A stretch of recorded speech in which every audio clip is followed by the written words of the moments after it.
So this particular concept from Toyota is actually aimed directly at the 718, the electric version that's coming out. I need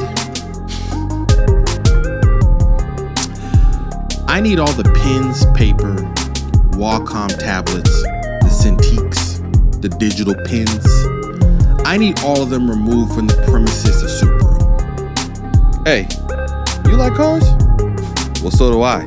Take a seat real quick. You're listening to CarQuicks.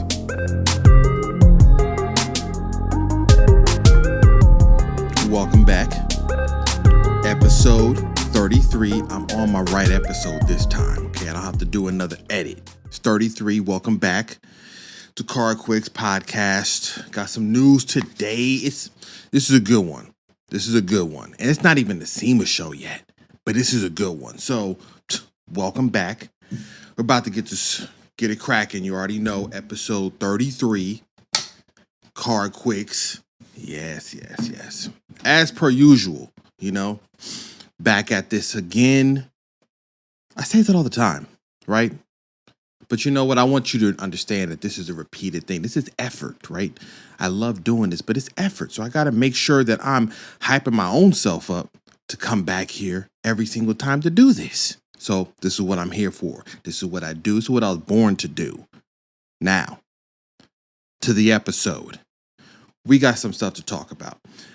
I must be able to predict the future, honestly, because the last episode, and maybe it wasn't the last episode. No, it was the one before that. It was the one about the WRX, the TR, and I was talking about the auto shows. Because what happened just recently proves the fact that I wasn't wrong when I said. See, I said auto shows are dying. They're dead. I mean, like I said, I live in Houston, Texas. Our auto show is part of a boat show and an RV show. So it tells you how much we really care about the auto part of the show. And most of the inventory is like dealerships coming there and showing off what they have and saying, hey, come down there. I mean, you got a few debuts, like I said before. But what just happened recently proves something that I've said before. And we're going to get to that. But let me first talk about something. Man, I know. I've been saying Toyota's been on a rampage, and I've told people that they've just been knocking it out the park, and they haven't remotely stopped putting their foot on the gas. And what do I mean? You see it. Take a gander. Take a look. Let it marinate on the brain cells. Toyota FT-SE concept. Now, this is their full electric sports car. They've been hinting at this for a number of years. They've talked about it. They showed glimpses. We already know how Toyota gets down with the teaser. I'm sure at some point a couple years ago, they showed a taillight and said, hey, guys, guess what? Something's coming, and we didn't know what they're talking about. Now we know. It was about the FT-SE concept. And I'm not going to lie. When I first saw this, I didn't like the front end. Like, it was like they were trying too hard to be futuristic. But then I saw a video of somebody standing in front of it talking about it. Shout out to Rady's Rides. He had a video of him being at the Tokyo Motor Show. That's what I'm talking about. The Tokyo Motor Show. I think it was the Mobility Show. But I'm just going to say the Tokyo Auto Show for the sake of simplicity here. They showed off their first Gazoo Racing electric sports car, and they delivered. I'm not even going to front on anybody. This looks fire. Yeah, the front end is polarizing, but once I saw up close, I understood, okay, it has lines that matches. Just the blacked out grills kind of disappear so much that you kind of think that there's just this opening gap between where the front nose kind of comes to that point, and then you get the rest of the grill. Headlights that kind of come down with the LEDs almost down to the front fenders like a side skirt look fire. They look dope. I actually hope that comes in production because I'd honestly say it's not that hard to produce that, even though I'm sure there's some, DOT ruling that says you can't have LED lights on the side skirt or something ridiculous. Wouldn't have passed some government entity to just have nothing else to do to come up with arcane ideas about what to do and what not to do when it comes to headlights, because that's what we fight with all the time in the US when it comes to our cars. But back to that concept. This looks fire. I don't have any news on the drivetrain, right? We know it's electric. We know it's using battery technology. Now, the real allure here is that Toyota has been working on figuring out the next phase of battery technology. I've talked about it before. Once we get to the next stage, the graphene, the smaller, slimmer, lighter batteries, not lithium ion only, we're out of here. Okay? A lot of this stuff's going to start making a lot of sense. So the ruling or the rumors that are happening now are saying that Toyota is going to include some new form of battery tech inside of this concept electric sports car. It's rumored to come out around 2026. This was from the head program manager of the GR Racing group. They said that first Lexus is going to get some version of electric car to probably use the same platform, and then they're going to release this. Now, I do hope it stays a Toyota and it stays GR, because there are some people that say online that it should come as a Lexus because of the price tag. And I think it still should stay a Toyota, because even though it's going to definitely be more money than the Toyota Supra, because clearly the Supra is already 60 grand, guaranteed by how this looks, we're talking 75, 80 just to get the party started. You might crack 100,000. I mean, look at it. Don't come to Toyota asking for Corolla prices or GR Corolla prices. It ain't happening. You already see what they're rocking with on the outside. This is not for the little boys. This is big boy time. So they haven't shown what the power is, but they rumored that it has 550 horsepower, which is appropriate. Weight-wise, no rumors on the weight, but there's a key point here. Once again, I'm on my game. See, last episode, I spoke about how Porsche and their head director of the 911 and the 718 spoke about how electric cars cannot be these overweight behemoths that are running around the streets right now. He said, we can't have no 911 or 918 over 4,000 pounds. I mean, what's the point? And he has a point.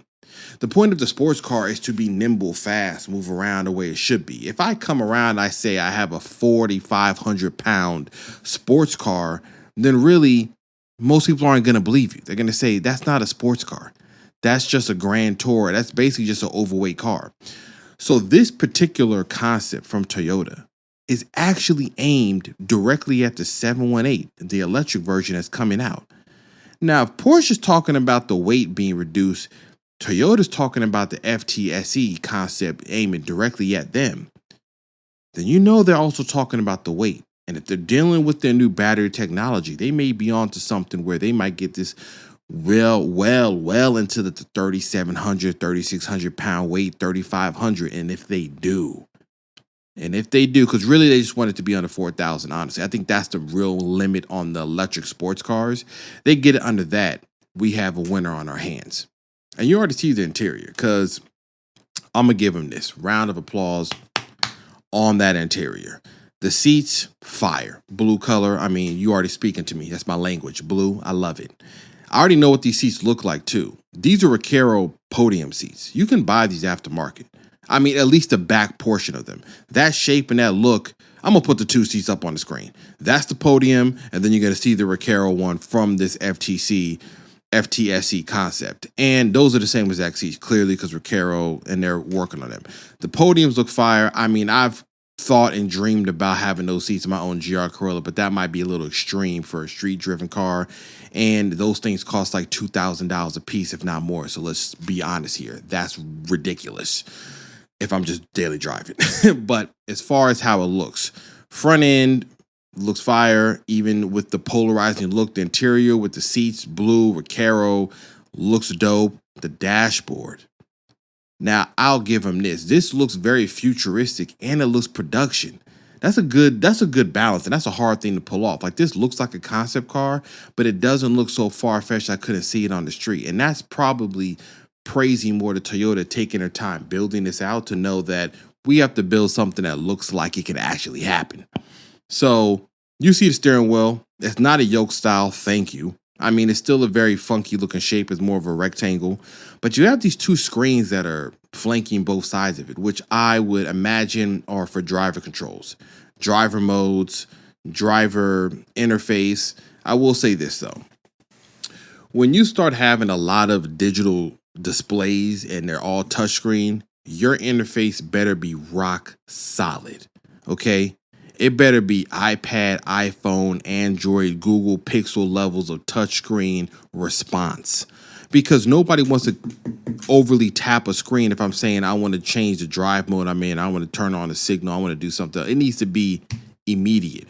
Tesla pretty much has figured out how to emulate that same level of I'm going to give you electric, I'm going to give you digital display, and I'm still going to deliver with the response that you're used to when you have your phones. We all have phones on our hands so much. So when you have these digital displays, it is important that they make sure that they respond the way you're used to.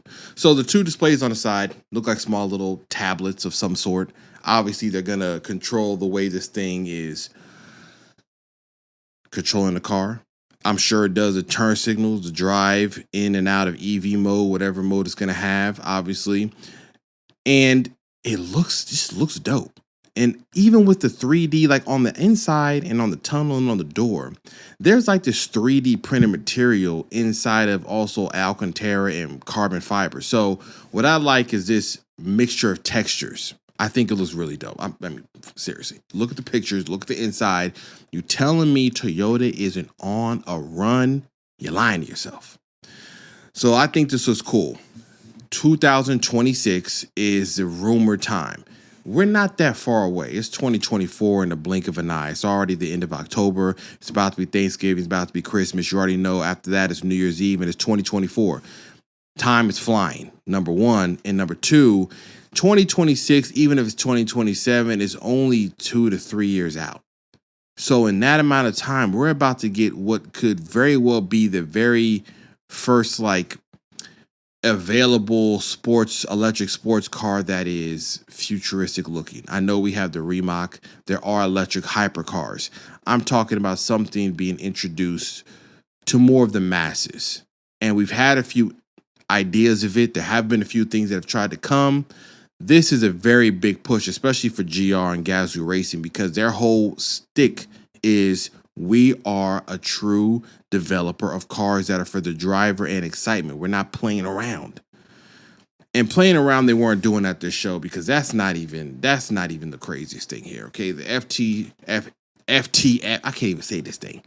The FTSE concept was not the only fire thing that happened out here. I'm going to save the best for last. Honda brought back the Prelude. I know. Who would have thought the Prelude would be back? But it is. And, man, I hate to do it. I hate to do it to Honda. Because they do well when it comes to the styling, but this front end looks like a Prius. I know I just talked about Toyota. They're going to be like, yo, CarQuicks, man, get off Toyota's back. It don't look like no Prius. I mean, it's too close to Prius on the front end, but it doesn't look bad because the rear end looks very Porsche-like. The whole entire shape is very Accordish, but I'm not mad at that because it's Honda. It should kind of follow some language from the family. Here's what I'll say. Even if it's kind of Prius in the front end, this is probably one of the better looking designs they've done in a while. The Civic Type R, the new Honda Accord, those are very familiar, very pedestrian, very safe. They're safe designs. You can't get mad at them. They're not going to do anything. They're not really going to make you upset or mad or polarized. So I do like the fact that they actually tried to do something different here. And even if it looks like a Prelude, even if it looks like something that is a little like a competitor, it still looks really, really good. So I like how it looks. So personally, they haven't talked about anything with the car. They haven't said if it's going to be electric, if it's going to be hybrid. Actually, they did. My bad. They did say it. See, at first, it came out, everybody said it was going to be an electric car only. They're freaking out. Online, folks is pissed off, mad. They're saying, you're going to bring back the Prelude and make it electric only. This ain't no sports car. All of that. But Honda came back and said, this is actually an electric hybrid. Now, we're getting interesting now. It's getting interesting. Because if this is an electric hybrid, And Honda has shown the type of engines that they can make. I don't know how far they're going to go. Are they going to do a Prelude Type S? Are we going to put in the motor that was in a Type R into the Prelude? Are we going to take the motor that was in an SI or in an Integra, the 200 horsepower inline 4 turbo, and put it up with an electric motor? Get an extra like 60, 70 horsepower? I don't know what we're doing. Is it all-wheel drive? Is it front-wheel drive? The design of it looks like it's front-wheel drive. The only other option I could foresee them doing is all-wheel drive. They stuck the electric motor in the rear. But I also think that would probably cause the development and the cost to be so high that they're going to say, we don't need the Prelude to be $50K. We need it to be somewhere in between the Civic Si and the Civic Type R. That's my prediction, right? Something where it's like it's a two-door coupe. And it's cool to have a coupe because we haven't had two-door coupes that often. Not that they don't exist. They exist more so with the, luxury high-end side of things. But it's good to have another two-door coupe that is available to the masses. So I'm thinking this slots in Civic Si, Prelude, Civic Type R, right?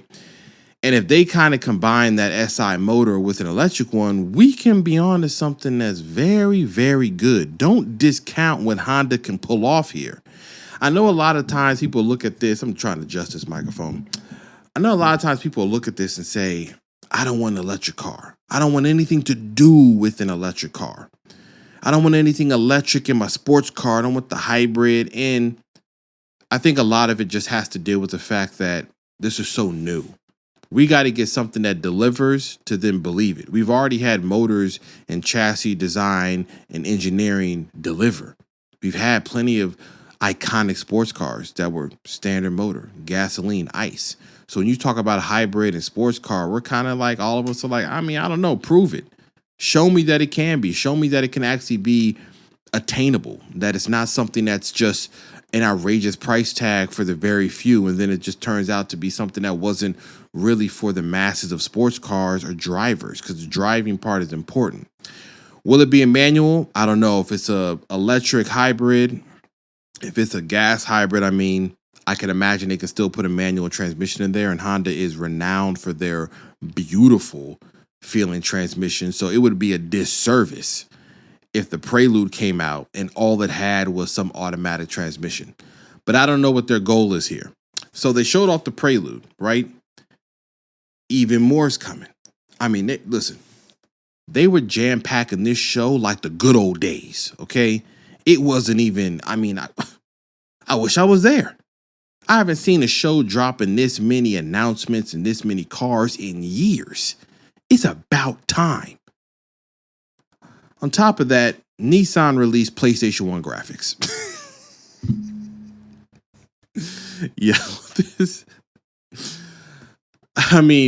I know if I show my 9-year-old son, he's going to be like, that looks extremely cool. But I'm going to be honest. This Nissan Hyperforce concept looked like it fell out of Tomb Raider, okay? It looked like it fell out of Gran Turismo 1, F-Zero.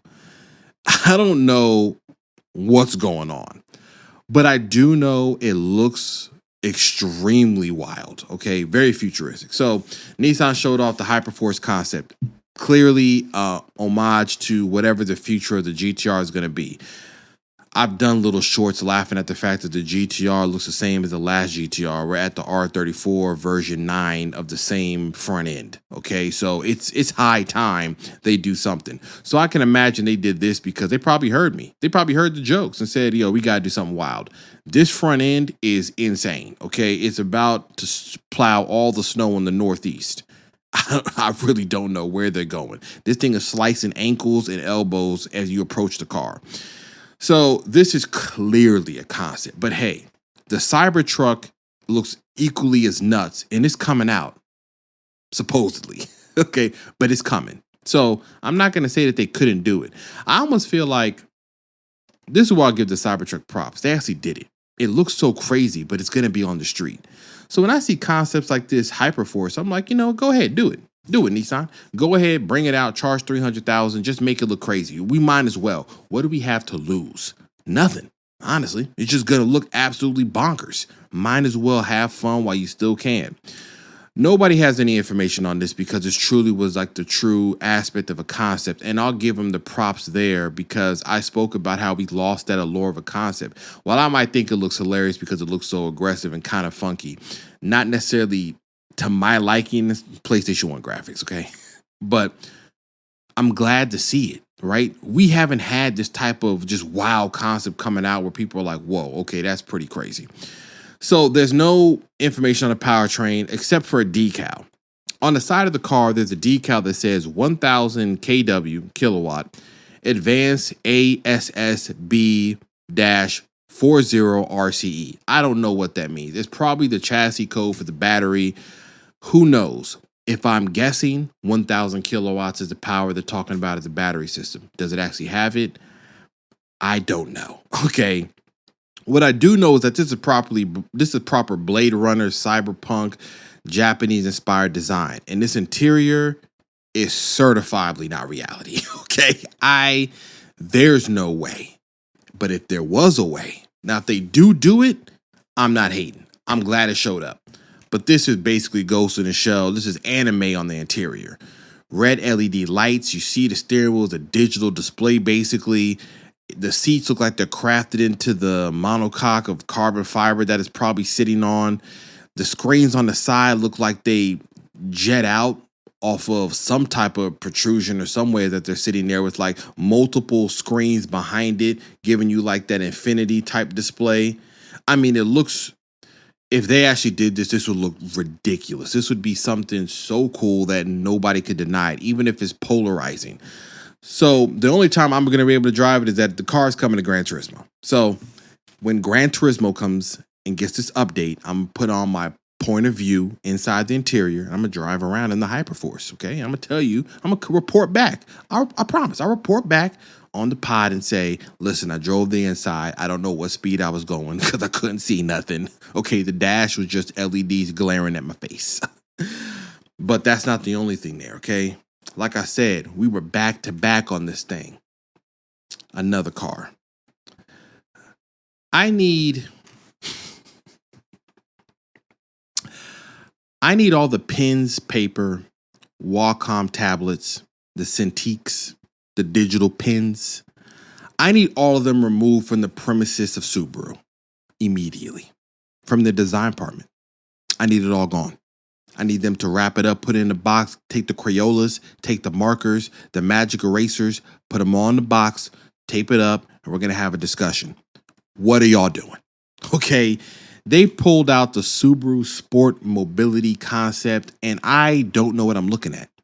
Now, obviously, this is like a remembrance of the Baja or the Subaru. There's one called the Subaru Brat.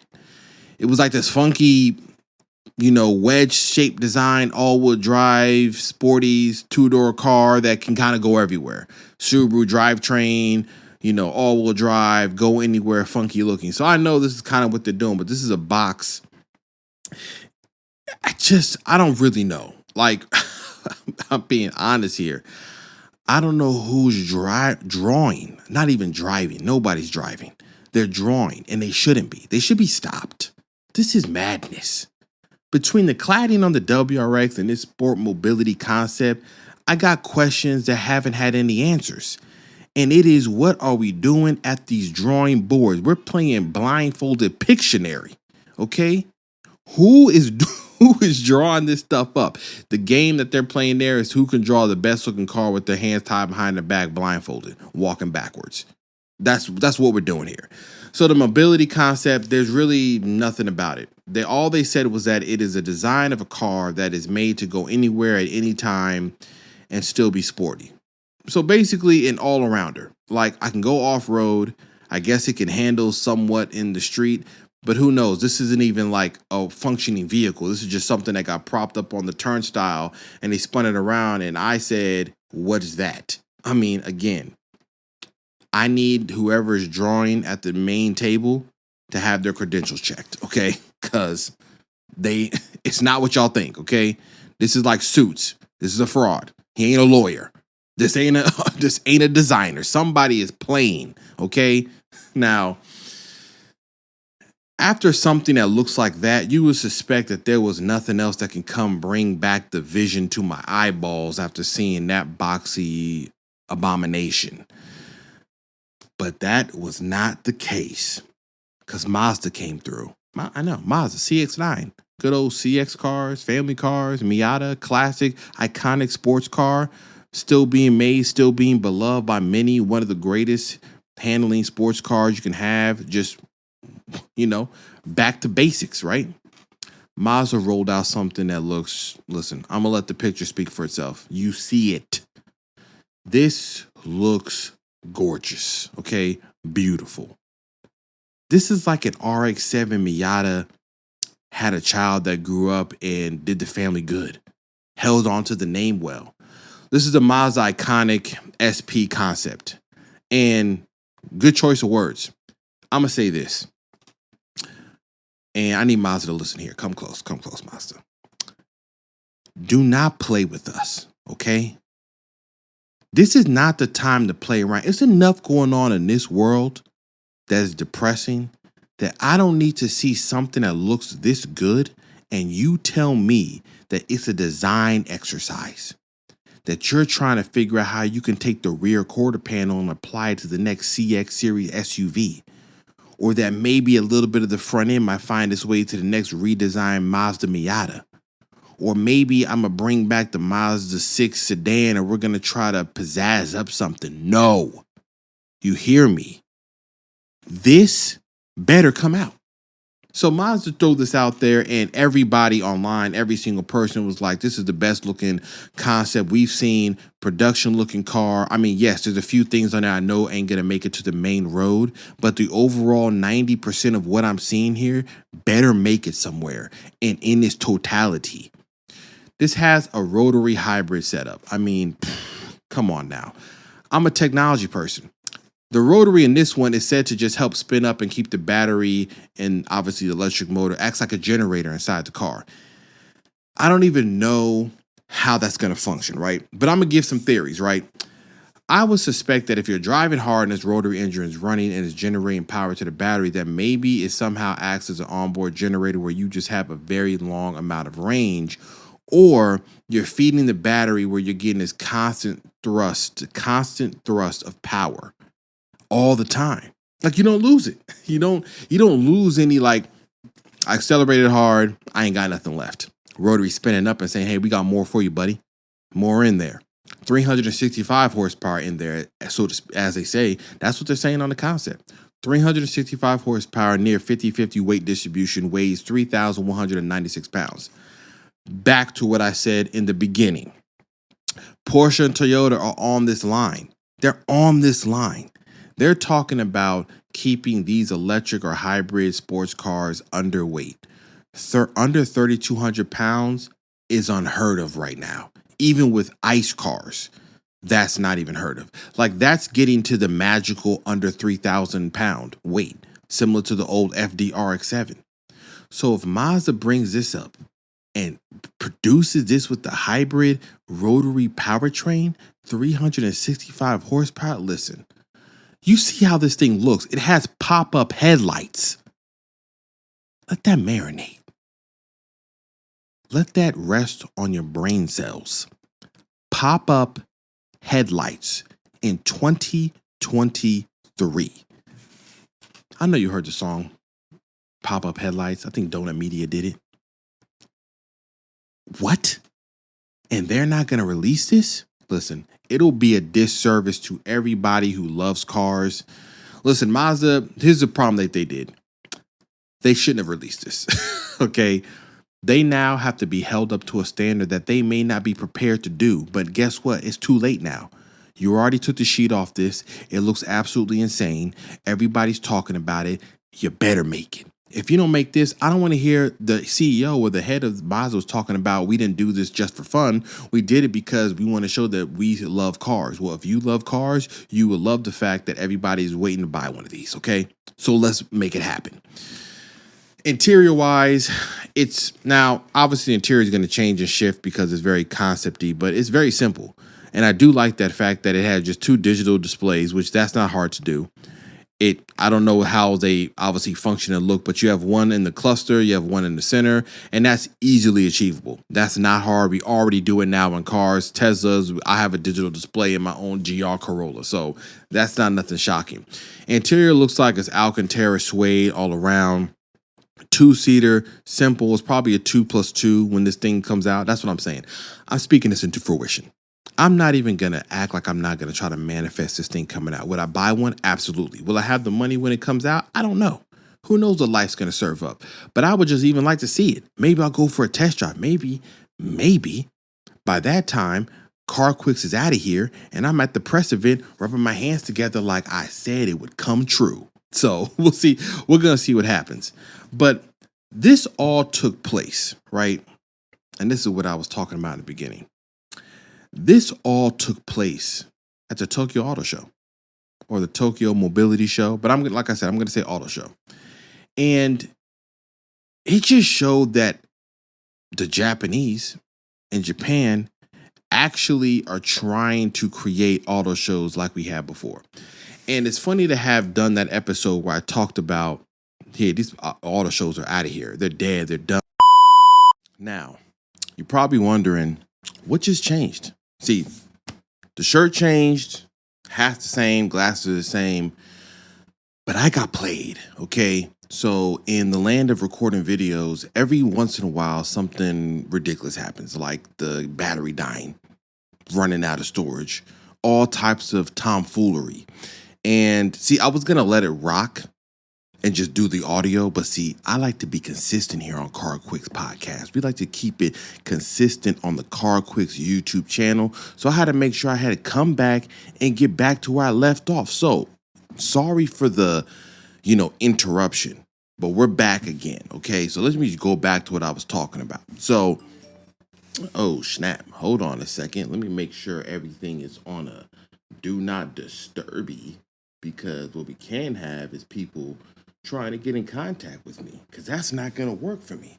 So let me go ahead and make sure that's set up, because they're definitely going to try to blow my phone up at any moment now. So we're going to do a do not disturb on everything. All right. So, man, we want to talk about an organic setup, right? This is what it is. Now, back to what I was saying. So Mazda showed off the SP iconic concept car. I already spoke about it. Absolutely fire. A true resurgence of just elegant design. There's no sharp 90-degree angles. There's no extra gigantic grills. There's no headlights that are just, ridiculous on the car. It's like truly a design that's like, hey, we still can draw out beautiful designs and we still can make it into a real car. But all this took place at the Tokyo Auto Show, or the Mobility Show. Like I said, I'm saying auto show to keep it simple. What that show did, at least in my eyes, right, at least to me and what I was seeing, was that it allowed us to see insight into the fact that there can be good auto shows.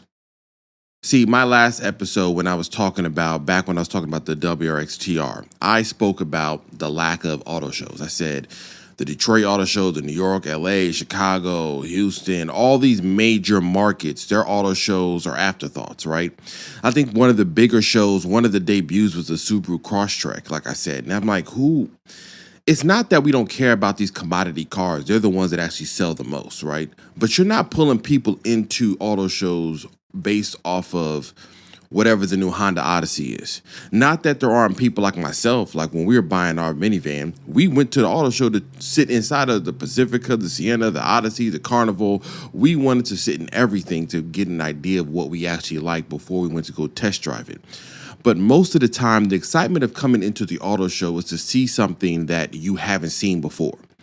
I want to see the FTSE concept. I want to see the Mazda iconic concept. I want to see this ridiculous Hyperforce concept. I want to see something that's going to make me imagine or have an imagination about what the future can be for these cars. So what Tokyo did is basically tell everybody that there's really no excuse. Like, they cannot be the only manufacturer that can actually produce and show all these cars. For the U.S. manufacturers, we keep showing off cars that have to be production ready. I'm not saying that that isn't a good angle, because sometimes some of the concepts get a little too crazy to the point where you kind of lose focus, right? Or they pull off another Subaru and show you a WRX concept that looks insane, and then they show you the production car, and we're so far away from what we originally saw, it almost hurts the brand. Let's hope Mazda don't do nothing like that, or Toyota. Now, what I want to see moving forward is, it would be cool to see the other companies and the other auto shows take notice from this and say, we can make this exciting again. I don't mean ridiculous activations inside of the show. I mean, it's cool to test drive Fords and Jeeps, but after a while, it's like, listen, man, I already did the rock crawling obstacle course last year. It's the same one y'all got here, the same Jeep, the same Ram trucks, the same, I mean, come on. Give me something a little bit more enticing to get me excited about coming here. It doesn't have to always be the case. I think a lot of times we get too caught up in the idea that this has to be something that we truly love and truly get behind. But when you see Geneva Auto Show, that one's still running at top tier as far as the releases and the vibe and the way the show is. We can get back to that. I used to go to the Jacob Javits Center in New York City. That show was massive. It was cool. It was debuts. It was awesome to be at. So we can reintroduce that in other states. Everybody's been moving around this country, right? We don't have to worry about only getting a certain audience in one major city like LA or New York. But I'll say this. If we were to get back to this world, if we were going to get back to this idea of having really cool auto shows, I'm not against the major markets like New York and LA being the main one that starts this off. But somebody needs to, because Tokyo and Japan just showed us there's a way to introduce the future of electric and hybrid in an exciting manner. We got Honda Preludes back. Toyota's electric car is one of the most exciting, realistic sports cars that we've seen in a long time, outside of whatever Porsche is going to do. Much not vaporware like this Tesla Roadster that is never coming out. We barely got the Cybertruck. We got Subaru showing off. I mean, I may not like it, but they're showing off ideas for mobility moving forward. We have Nissan showing you that, hey, we're not letting the GTR name go. We're going to do something with it. It may, balance out to be a hybrid or another ICE engine for the next iteration of the R36, but we're moving forward. So they showed you that we can have all the excitement. Toyota's talking about a manual in the EVs. Like, they're not giving up. They're not saying, listen, this EV, sorry, bro, ain't no manuals, ain't no clutches, you ain't drifting nothing. They're showing you that they care and they're actually going to deliver some of these cars. So I think it's awesome. I think it's something that should be praised, should be talked about more, and hopefully we see more of it. Now, running on to the EV side one more time. I said this before. The EV market is noticeably soft right now. And more CEOs are coming out. Basically, they're saving face, right? What's going on right now is that everybody jumped the gun. I mean, out the window. See, the difference between Tesla and like Rivian or Lucid, not that they aren't losing money, because I said in my last episode, they somehow lose money and keep introducing cars that are out of the reach of 95% of the American population as far as the price goes. But Tesla was always an electric car company from the onset, right? They didn't have to worry about trying to retrofit dealership ideologies and manufacturing to accommodate an EV lifestyle. So Ford is halting their plans on a $12 billion battery factory that they're making somewhere in, I believe it was like Kentucky. Honda and GM have parted ways as far as their collaboration. And I just, another episode ago, had the prologue on my cover talking about the collaboration they did and how it was exciting as far as using some of the technology that GM had created and Honda was kind of piggybacking on before they went off and did their own thing. But seeing the Prelude and hearing this news, it tells me that Honda probably just pulled back and said, we need to ease into this. The infrastructure isn't there. People aren't so privy to driving, 500 miles one direction and needing to stop 3 times to charge for 2 to 3 hours to get to where they're going. I have a friend of mine that has an electric car, and he gave me a story about the same thing. They were riding around trying to get to one destination, had to stop like 4 to 5 times to charge up the car. It's wild. So we don't have any infrastructure. The price tags are up here, even with the incentives, even with next year getting the money off the car up front. We're still talking about bare minimum $60K on a lot of these vehicles. 50, 40. I mean, it's an expensive proposition. Plus no infrastructure. Plus, we don't know the longevity of the batteries. When we're talking about 10 plus years, a lot of people, their cars are here for the foreseeable future, 100,000 plus miles, 10 plus years, dropping it down to the children in the family. We don't know what the battery's going to do. I mean, your iPhone ain't lasting 10 years before you're sitting there trying to charge it up with the sun and solar panels, okay, hoping that it will give you some juice for the rest of the day. So we don't know what's going to happen, especially when you're talking about decharging, recharging on batteries so aggressively that a vehicle does. So Honda GM part ways. Toyota said, we knew that the market was soft. That's why we're easing into it. The FTSE is their first all-electric sports car. Other than that, everything's been a hybrid because Toyota has been one of the front runners of being a hybrid system. So they're kind of doing this right. They're going about it like saying, listen, we're not about to go running out the door with an electric car when we don't even know if y'all going to buy it. So let's just cool our jets and ease into this. Tesla is slicing the price of their cars so much that it's affecting random companies like Hertz, who rented out a bunch of Tesla Model 3s. And now they're saying that their bottom line is getting hurt. I'm like, yeah, Elon's over there. It's 2 for 1. It's 2 for 1 on the Model 3s. And the price again. Everything coming out, especially some of these SUVs, are 100,000, 80,000. I haven't seen this many cars cracking past 70,000 in my life. When I was growing up, when I was younger, looking at Road and Track magazines and Motor Trend, the idea of a car costing 80,000 or 70,000 was reserved for like the top of the top, the M5s, the M3s, the AMGs, the Audis, the Corvettes, the NSX. We're talking about true special vehicles, the 911s. You know, we're not talking about something that is a 4-door, 3-row SUV. Like, that wasn't a thing. Those SUVs, those Suburbans, were under 30. Now, I understand inflation, cost of money, goods, and that has all gone up. So whatever was 30,000 in 1997 is probably 50K in 2023. I get it. I just think that there's a better balance than what we're seeing right now. I think because people are doing these outrageously long car loans, 7, 8, 9 years, the manufacturers are just like, listen, charge 65,000. They're going to do it anyways, which is unfortunate. But sometimes you're caught in a rock and a hard place. You need a car. You got a family. You don't got time. You cannot get to work. It's just sometimes things happen. They fall into place and you're really left with just grinding it out, and which is fine. But the EV market softening up tells me that a lot of them didn't think this all the way through as far as how their customer base would actually adopt to this new idea.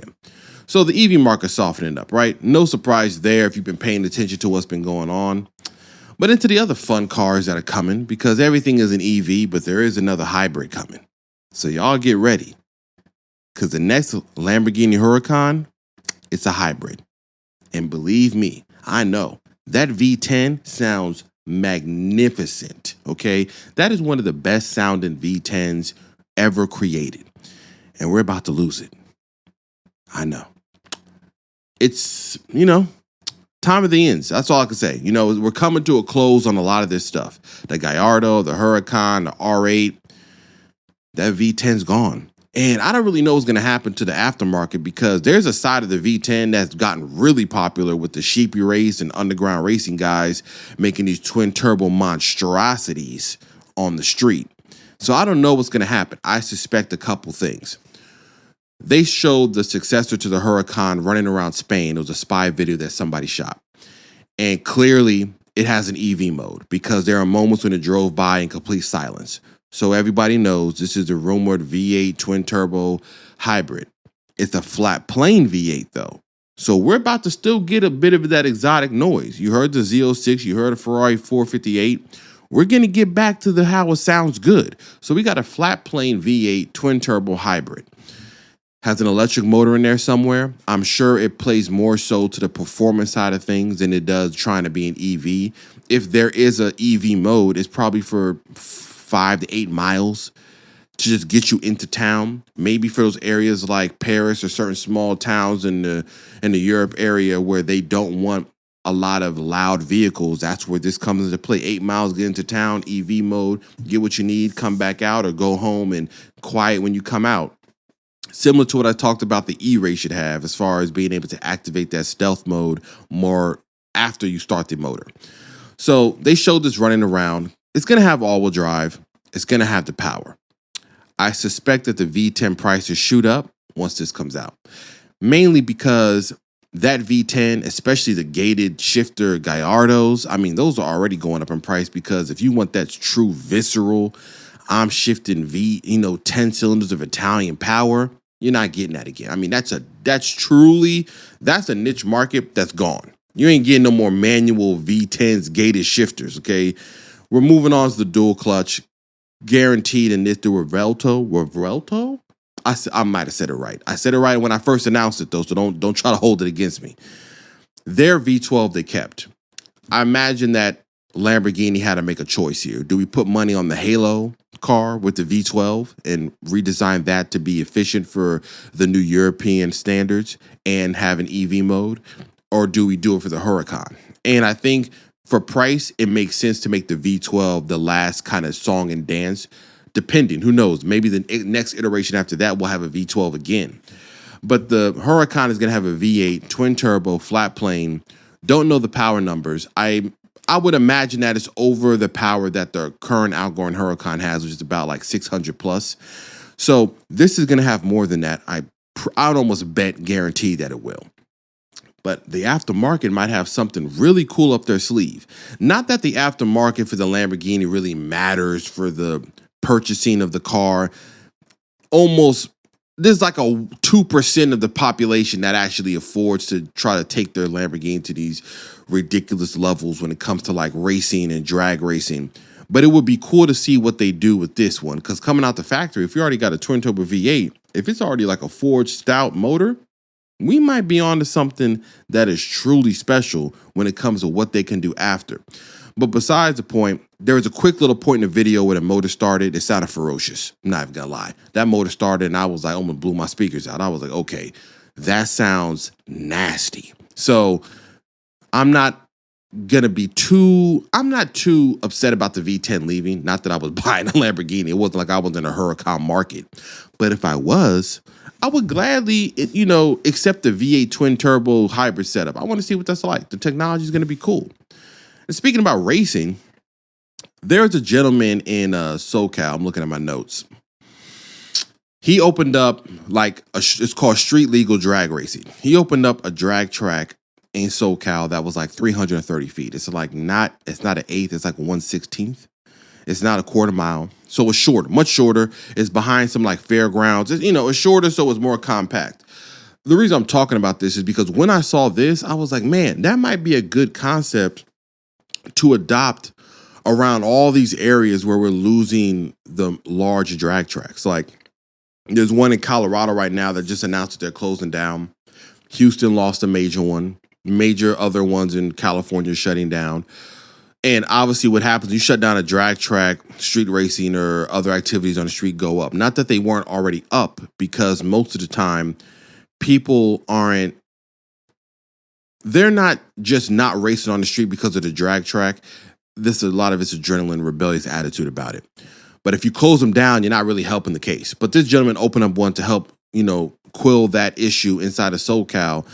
And I like this idea because this can be adopted even in my city. We have enough land here in Texas that we can have somebody make a shortened 330-foot drag strip for you to just race real quick up there with your friends. It's made for street legal road cars.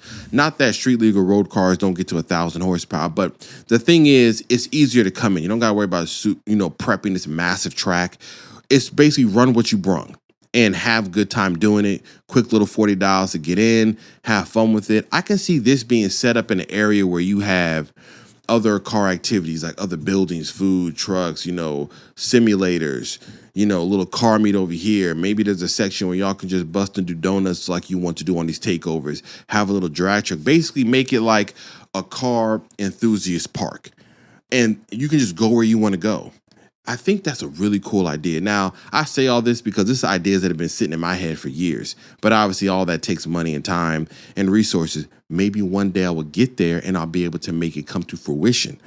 But in the meantime, it's cool to see people that are actually doing this and going out of their way to make sure that there is some type of way for people to have a race on these strips.